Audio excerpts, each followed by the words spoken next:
কুরকুরা আর Thums up, Thums up, Kurkure Thums up চলুন খাওয়া যাক। নিয়ে বসছি।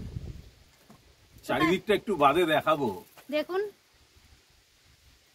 একটা আলাদা ভাইব আছে, একটা আলাদা ভাইব আছে, কিন্তু কিছুক্ষণ বাদে দেখাবো। না আহ,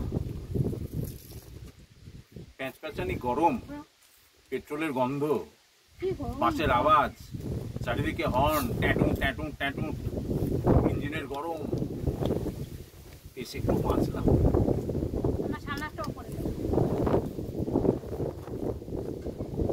পুরো থামস আপ।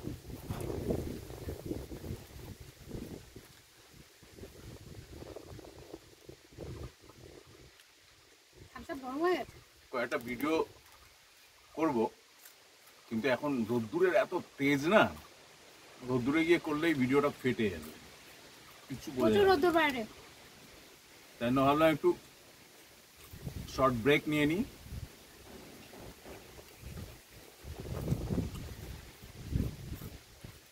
পাহাড়েও ঠান্ডা নেই।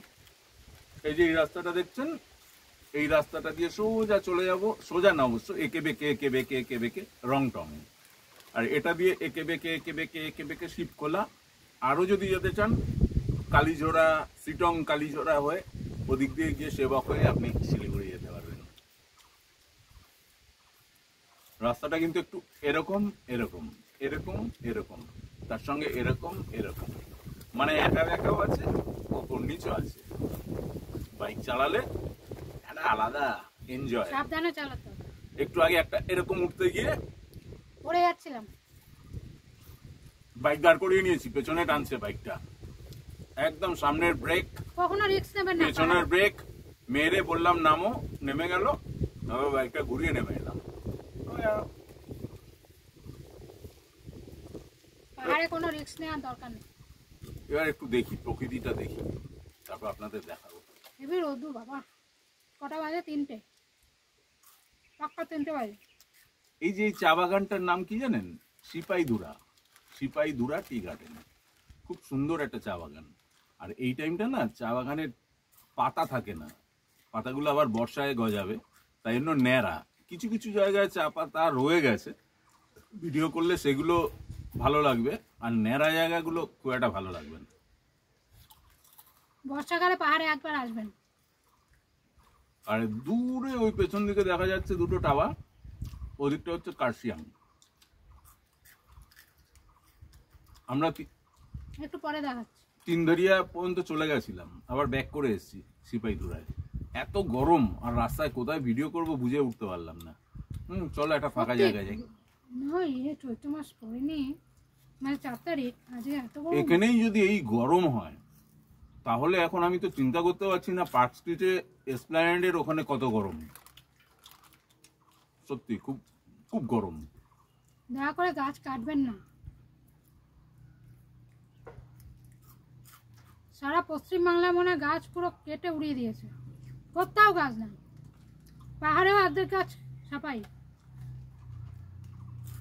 নাহলে এই পাহাড়ে সারা বছর ঠান্ডা থাকতো, সেই ঠান্ডা এখন উদাও।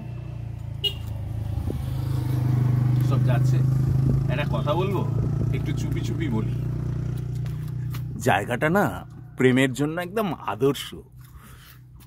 নতুন যারা প্রেম করছে, আমাদের ওখানে তো লেকে ভিক্টোরিয়া, বনবিতান, এসব জায়গায় যেতে হয়, গল গ্রিন। আর এখানে বিনা পয়সায় সুন্দর সুন্দর স্পট। আপনি একটা গাছের তলা বেছে বসে পড়ুন সারা দিন, তারপরে সন্ধ্যাবেলায় দেখা যাবে, কিন্তু বাইক থাকতে হবে। 4 চাকা থাকলে তো কথাই আমরা নেই। যখন প্রেম করেছি বাইক ছিল না, সাইকেল ছিল। বাইক ছিল, ক্ষমতা ছিল না, কেনার ক্ষমতা নেই। সেটা প্যাডেলের বাইক, শরীরের পক্ষে ভালো। 99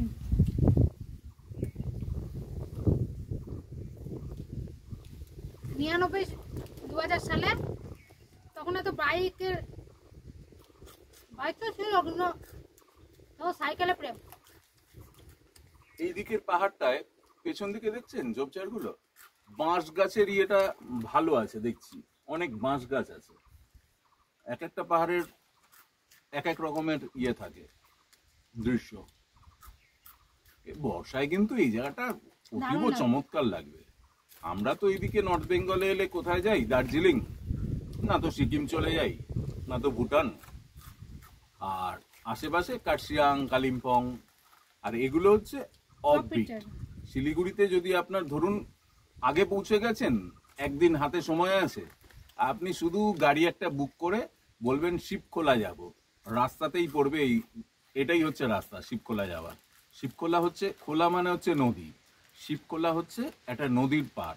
আর শিবের মন্দির পাশে। এখন গেলে দেখবেন পিন পিন করে জল বইছে। আর বর্ষার সময় এলে বাবা, ওপর থেকে সব বাচ্চারা লাফ মেরে ডাইভ দেয়, প্রচুর জল থাকে, আর তার আওয়াজও থাকে ভয়ঙ্কর। হলো খাও। থামস আপ খোলা এটা।